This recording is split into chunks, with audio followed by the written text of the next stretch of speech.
In this video, I'm going to show you how to import and export tags using the Typee tool. So go ahead and click on your profile icon in the top right corner and head into the admin panel. You'll only see this if you're an admin. Once you're in, look over to the left-hand side and click on Tags. This is where all your tag management happens. If you just want to add a new tag manually, hit the Add Tag button, type in your tag name, choose if it's a hard or soft tag. Done. That tag's now available across the system. Now let's say you're dealing with a long list of tags. Maybe you're onboarding a new portfolio or cleaning up duplicates. For that, you'll want to use the Import-Export option. Click on the Import-Export button in the top right.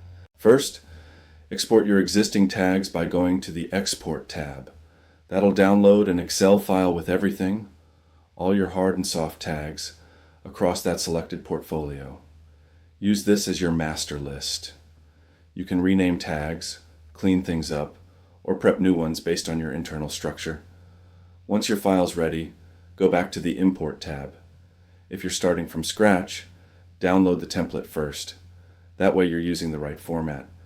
Fill in your tags, assign them to the correct portfolios, and double-check everything. There's a second sheet in the Excel file with all the formatting rules if you need a reference. Then just upload the file and click Import Tags. That's it. Your new or updated tags are now live inside the tool and ready to use across ideas and applications. One quick tip, always export your tags before making bulk changes. It gives you a clean slate and helps avoid conflicts. All right, that's how you handle importing and exporting tags in the TP tool.